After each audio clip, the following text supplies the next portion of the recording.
morning students, how are you? I think you all are fine and safe at home. I am also fine. आज हम हिंदी का पाठ 3 पढ़ेंगे जिसका नाम है मैं हूँ पर्वतराज। पर्वत अपने बारे में कुछ आपको बता रहा है कि हिमालय पर्वत देश में वर्षा करने में किस प्रकार हमारी सहायता करते हैं। मैं हिमालय हूँ। मैं भारत की उत्तरी सीमा के साथ कश्मीर से लेकर अरुणाचल प्रदेश तक फैला हुआ हूँ। मेरी लंबाई लगभग 2500 किलोमीटर है। संपूर्ण विश्व में दक्षिणी अमेरिका का पर्वत एंडीज ही लंबाई में मेरे बराबर है।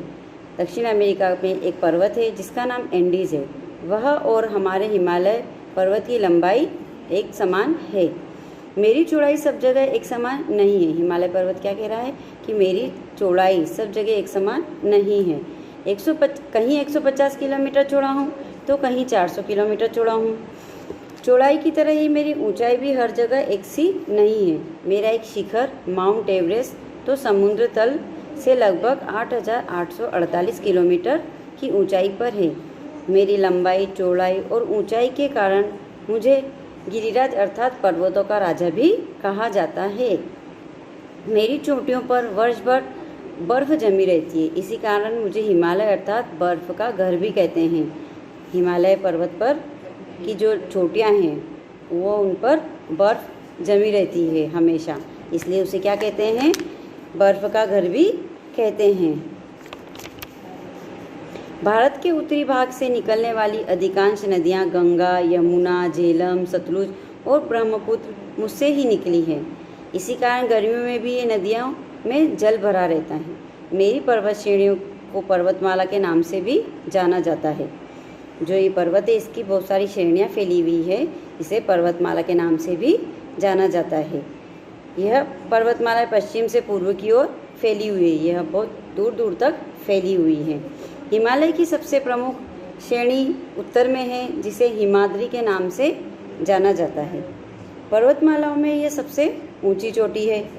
इसमें एवरेस्ट, नंगा पर्वत, कंचनजंगा, धौलगिरी, नंदा देवी और शिखर हैं और आदि भी शिखर हैं। एवरेस्ट संसार की सबसे ऊंची चोटी मानी जाती है। यह हमेशा बर्फ से ढकी रहती है।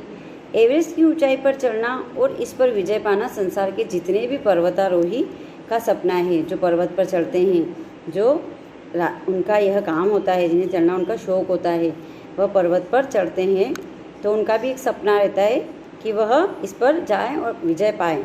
भारत में तेंजिंग शेरपा और न्यूजीलैंड के एडमंड हिलेरी ने सन 1953 में पहली बार एवरेस्ट पर चढ़े थे। इसके बाद केवल पुरुष ही नहीं, महिलाएं भी इसमें आगे बढ़ी थी और विजय पाई थी उन्होंने भी। इसके अतिरिक्त संतोष यादव नाम के एक अन्य भारतीय महिला संतोष यादव नाम के व्यक्ति ने भी विजय पाई थी और एक भारतीय महिला ने भी 2 बार यह कारनामा कर दिखाया था। कारनामे का अर्थ होता है कार्य। उसने भी यह कार्य 2 बार कर दिखाया था। मेरी दूसरी श्रेणी हिमाचल है जो हिमाद्री के दक्षिण में उसके समांतर में फैली हुई है। यह ऊंचाई में हिमाद्री से थोड़ी सी कम है। मेरी तीसरी श्रेणी है शिवालिक की पहाड़ियों के नाम से जानी जाती है। यह पर्वत श्रेणी मिट्टी, बालू और कंकड़ों से मिलकर बनी है। इसके दक्षिण में बहुत वर्षा होती है। यह क्षेत्र तराई के नाम से जाना जाता है। यहाँ ऊंची घास और घने जंगल है जिनमें जंगली जानवर शरण लेते हैं। इन पहाड़ियों की ऊंचाई अधिक नहीं है और इनकी ढलानों पर घने जंगल है। ये वाली जो पहाड़ियाँ होती हैं इन पर ये ज़्यादा घने जंगल होते हैं और इनमें जानवर भी रहते हैं और इनकी ऊंचाई थोड़ी कम होती है और ये थोड़े से ढलान पर बने होते हैं जंगल जैसे। तराई का अधिकांश भाग भारत के नवनिर्मित राज्य उत्तराखंड में है। नया राज्य बनने के बाद यहाँ जंगलों की कटाई हो रही है और बड़े बड़े नए क्षेत्रों का निर्माण हो रहा है। यहाँ पाए जाने वाले मुख्य जानवरों में हाथी, शेर, चीता, बाघ, गेंडा और हिरण आदि जानवर हैं। इन जानवरों का जीवन सुरक्षित रखने के लिए यहाँ सुरक्षित वन क्षेत्र भी है। जिम कॉर्बेट पार्क जंगली जानवरों के लिए ऐसा एक सुरक्षित क्षेत्र है जो नैनीताल के दक्षिण में रामनगर में स्थित है। जिम कॉर्बेट नाम का एक पार्क है जो जंगली जानवरों के लिए सुरक्षित है। उसमें जंगली जानवर रहते हैं और सुरक्षित रहते हैं। वो शिवालिक की पहाड़ियों के उत्तर में मेरी पर्वत श्रेणियों को लोग लघु हिमालय के नाम से जानते हैं। क्षेत्रों में चीड़ और देवदार के वृक्ष भी पाए जाते हैं। यहाँ अल्मोड़ा, मसूरी, नैनीताल जैसे सुंदर स्थान भी हैं जो पर्यटन के लिए संपूर्ण भारत में लोकप्रिय हैं। आपने सुना होगा नाम कि ये जो लोकप्रिय पर्यटन स्थल है अल्मोड़ा, मसूरी, नैनीताल, यहाँ पर बहुत से लोग घूमने के लिए आते हैं और बहुत प्रसिद्ध जगह है ये। पर्यटन यहाँ के लोगों की आजीविका का मुख्य साधन है। इन पहाड़ियों और घाटियों में बहुत लोग रहते हैं। इन स्थानों पर घरों की छतें ढलान वाली बनी होती है ताकि जब बर्फ़ पड़े तो वह पिघलकर नीचे आ जाए। यहाँ के गांवों का जीवन बहुत कठिन है। सीढ़ीदार खेत होने के कारण यहाँ खेती करना भी बहुत ही कठिन होता है। यहाँ की प्रमुख खेती धान है। यहाँ फलों के बाग भी लगाए जाते हैं। कुछ स्थानों पर लोग भेड़ बकरियाँ भी पालते हैं और इनकी देखभाल करने के लिए कुत्ते भी पाले जाते हैं जो बहुत ही बहादुर होते हैं। ये आप चित्र में देखेंगे कि यहाँ पर ये जंगली जानवर इस घने जंगल में रहते हैं और ये ऐसे सब दूर बहुत घना जंगल है।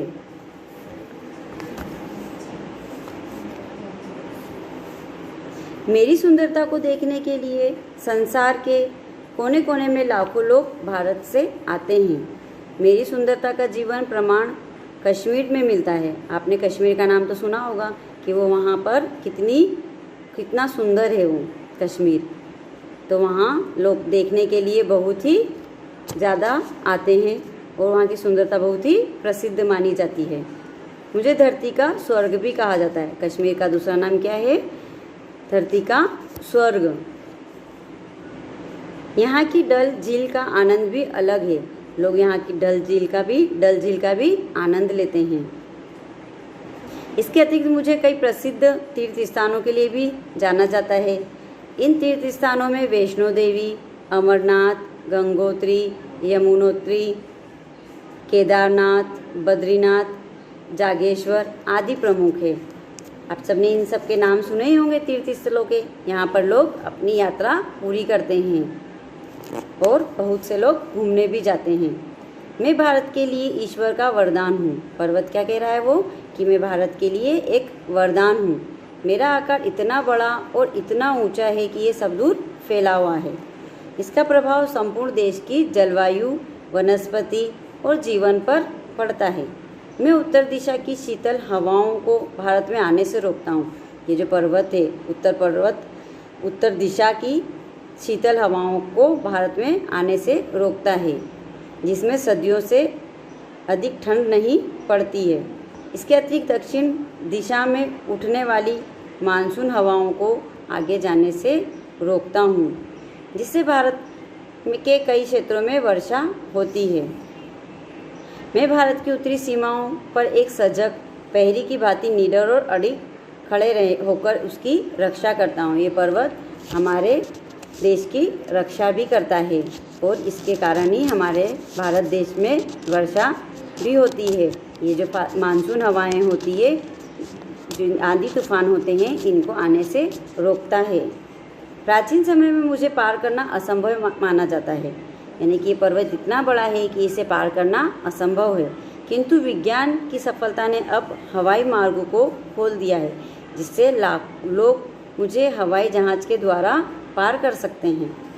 विज्ञान की प्रगति के कारण मुझ तक पहुंचना अब आसान हो गया है।